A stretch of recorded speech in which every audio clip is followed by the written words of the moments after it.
Décryptage. L'invité de décryptage ce matin, l'invité de Maurice Violeton, Karine Galli, présidente de la commission coopération à la région. La coopération régionale, les relations avec nos voisins et tous les débouchés possibles sur le plan économique, culturel, sportif.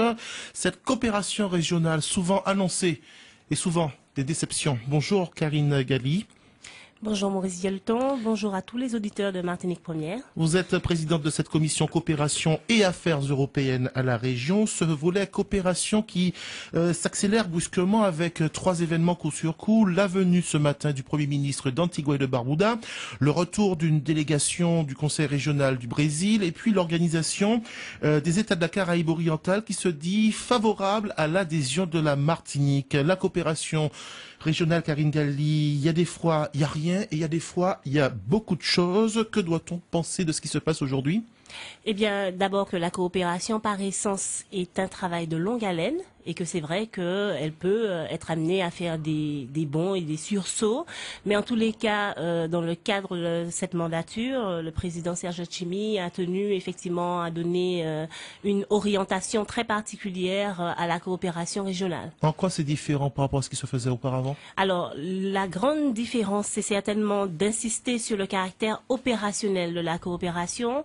Ça n'était pas encore déjà ? Alors, il y a des éléments, on ne peut pas dire que nous sommes arrivés et puis que nous avons inventé la coopération, loin de là. Il y a des choses qui ont été faites et je crois que de ce point de vue, il faut quand même distinguer la coopération qui est faite par le Martiniquais de tous les jours, le monsieur tout le monde, le groupe sportif ou la ligue qui va dans d'autres pays pour des rencontres culturelles, sportives, ça existe depuis toujours.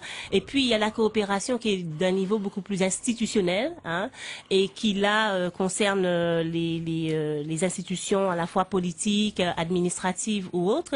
Et de ce point de vue, on peut dire que les choses existent depuis le début des années 80, puisque la décentralisation en Martinique a été également accompagnée d'une décentralisation dans la coopération. Comment expliquer que les politiques soient en retard, aussi en retard, autant en retard, lorsque vous avez évoqué les échanges sportifs, il y a aussi les échanges culturels.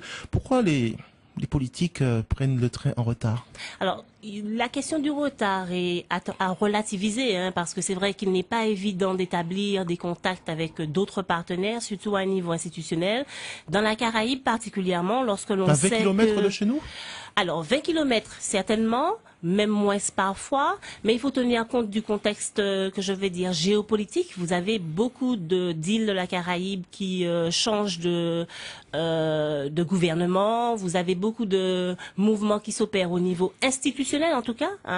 Et donc, il est vrai que parfois, il faut recommencer à chaque fois le même travail ou reprendre des contacts. Eh bien, pour prendre l'exemple le plus classique, vous savez que le gouvernement de Sainte-Lucie a changé en décembre dernier.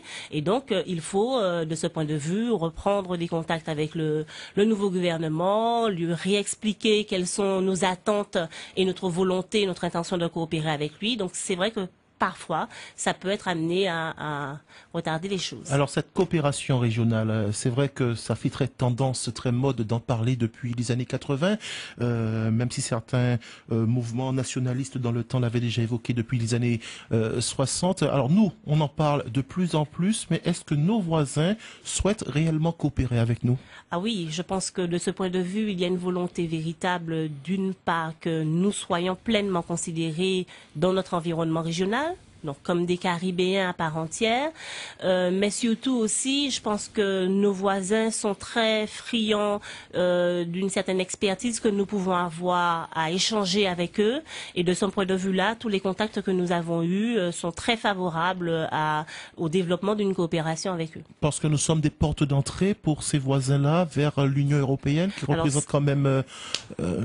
c'est quand même pas mal, Une porte d'entrée, je ne dirais pas ça comme ça, mais il est vrai que notre double statut, donc de département-région française et de région ultrapériphérique, constitue un attrait. Il est indéniable pour les voisins de la Caraïbe, mais je crois qu'il nous appartient à nous de montrer également à nos partenaires que nous ne sommes pas simplement une plateforme ou une porte d'entrée, comme vous l'avez dit, et que nous attendons attendons également d'eux en retour un certain nombre de choses du point de vue notamment économique et que pour que cette coopération soit gagnant-gagnant.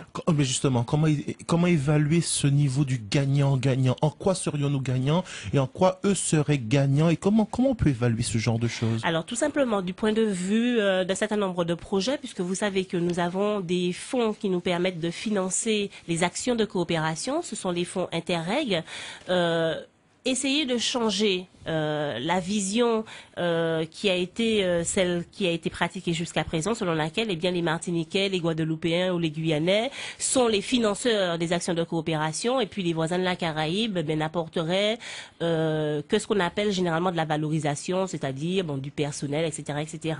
De ce point de vue-là, nous avons été très clairs lorsque nous sommes arrivés.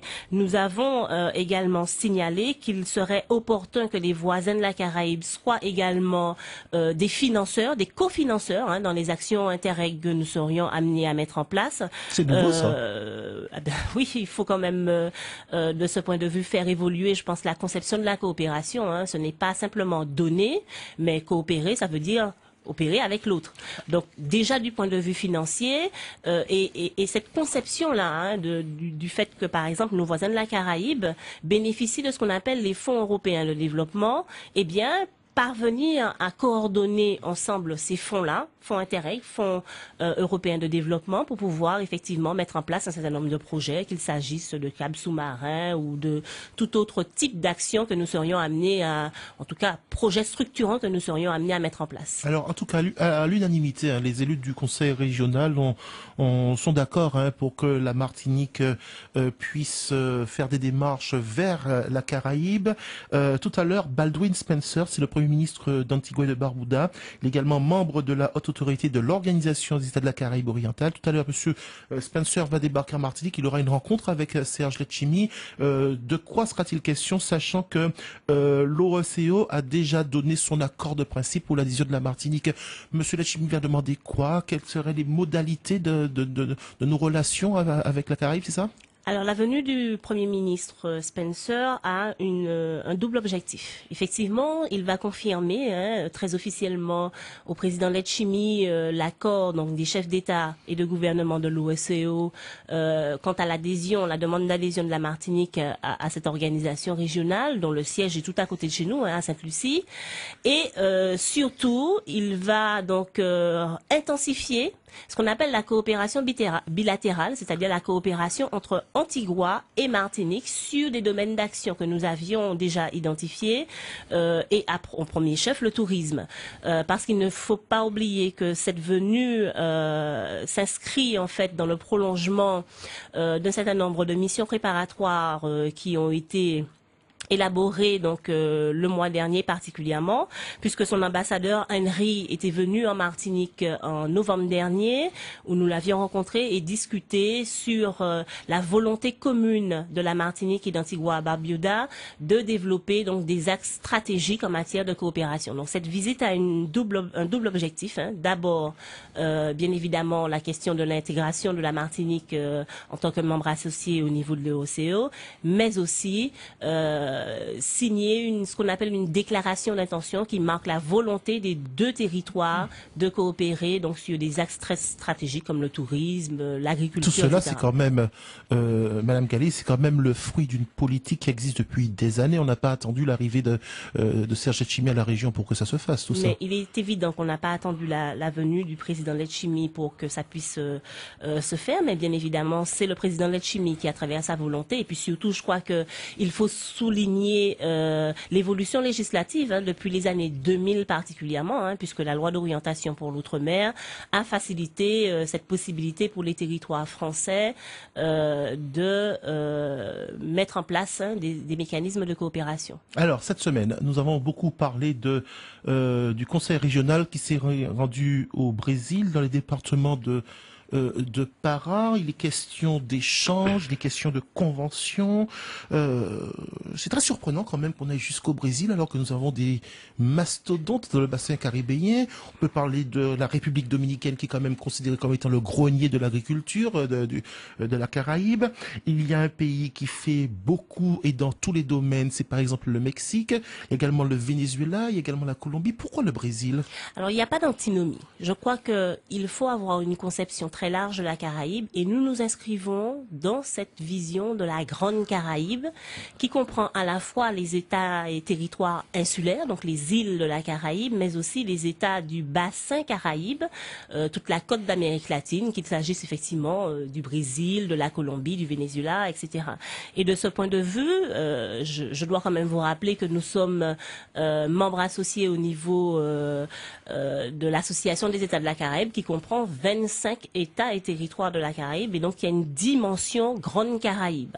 Alors pourquoi particulièrement le Brésil? Là encore, effectivement, c'est une volonté de cette mandature, simplement parce que l'État du Pará a un certain nombre de points de connexion avec la Martinique. C'est vrai que c'est un très grand État, mais il y a, nous semble-t-il, un certain nombre de pistes que nous avons explorées et qui permettent effectivement une coopération économique très étroite entre cet État et la Martinique, notamment dans le domaine de l'éducation, dans le domaine des énergies renouvelables. Et de ce point de vue, le président pas les mêmes Letchimy... caractéristiques au Mexique ou en Colombie? Alors, nous avons certainement les mêmes caractéristiques au Mexique ou en Colombie, très certainement. Mais je crois qu'il y avait déjà un certain nombre de liens, et notamment via la Guyane aussi, déjà un certain nombre de prémices avec le Brésil qui font que nous avons pu intensifier cela. Merci d'avoir été ce matin avec nous, Karine Galli. Nous sommes pris par le temps. Alexandra Meuffier de Grancine. On rappelle que vous êtes présidente de la commission coopération et affaires européennes à la région.